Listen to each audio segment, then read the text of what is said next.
Really, our plan is the least invasive to people's lives. It's just that there's a hard bit at the front of it to take care of the disease where we need compliance. And after that, then we get back to normal faster than any other plan out there. So I do have some doubts about the economic recovery bit. We've been grappling with it because in India, the situation is slightly different. The center is very serious, whereas in the US, it's a bit of the opposite scene. And there are lots of economic forces that want to open up sooner than expected. And even at that point in time, when you open up, even if infections have been controlled, I think people lack a lot of these rules and protocols that they might have to follow. There are a number of different ways that like the truth manifests as a concept in the human mind. Mm-hmm. And it's a pluripotential concept. Like there is not like a single canonical definition of the truth that effectively fits all situations. And one thing that I've noticed in the pandemic response, because we're kind of contextualized to coronavirus and our work at incoronavirus.org, shameless plug, is truth is not, this is the only version of reality that is real, and if you don't accept this version of reality, then you are a fool. That is a poor framing of the truth. That's like an extremely reductionist scientific definition of the truth with a very high evidentiary standard. Most things in the world, as you act through them as a human being, as a conscious being, with like a sensory input information and filtering that's an incomplete set of all the knowledge necessary to reach that standard, most truths are more like there are like 4 or 5 potential realities that you could be encountering that you can't have certainty to eliminate deductively.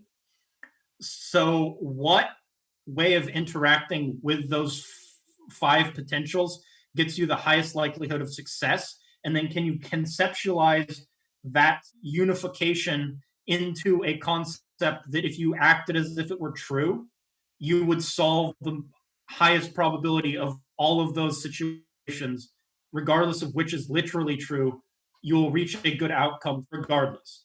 And that is kind of a concept of the truth that is metaphorically true, but potentially literally false. In other words, it may be that there's a 6th concept of what reality is that will solve 5 potential true realities, but doesn't look like any of those 5 potential realities in like the details. And if you believe that that singular one is true, it will solve all 5. So you don't need to be specifically correct about which version of reality is literally true.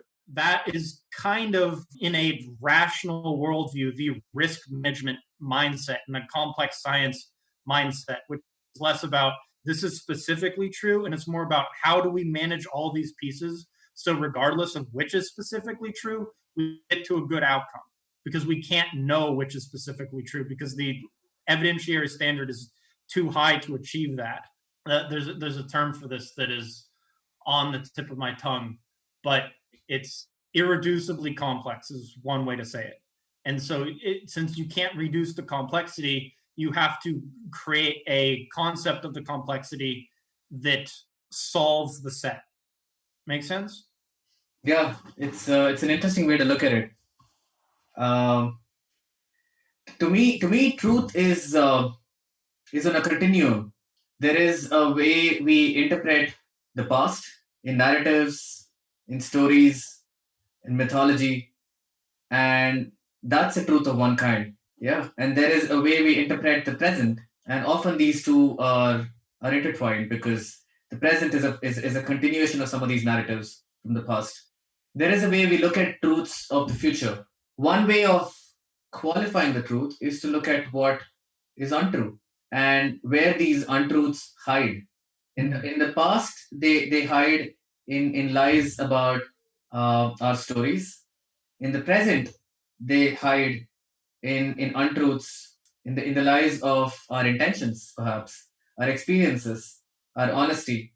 And in the future, they lie in externalities that we have buried amongst our community, our environment, perhaps the long-term future. There are ways that we are hiding truths in these dark corners of the world and across time.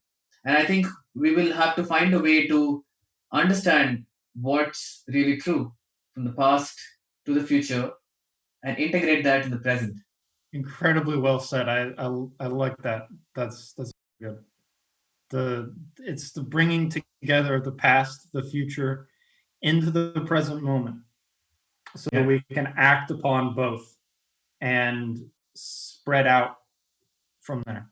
Absolutely. And the truth is a healing force, right? The longer you suffer untruths, the longer you tolerate untruths, the more painful it gets. The more painful it gets to confront it later. So the sooner you have the courage and the awareness to acknowledge the truth, the faster you heal. It's a process. It doesn't happen right away. It's a gradual process of bringing clarity to your world, of simplifying all the complexities we have unnecessarily created across our institutions, our relationships, and our lives. And the truth is this universal healing force that simplifies it and brings clarity. And with that, it gives you an opportunity to integrate not just your experience but also that of your tribe. It is quite beautiful. There is this other angle of how we I think one way of looking at risks is that Right. risks are really hidden truths. Yeah. That's an interesting way to frame it.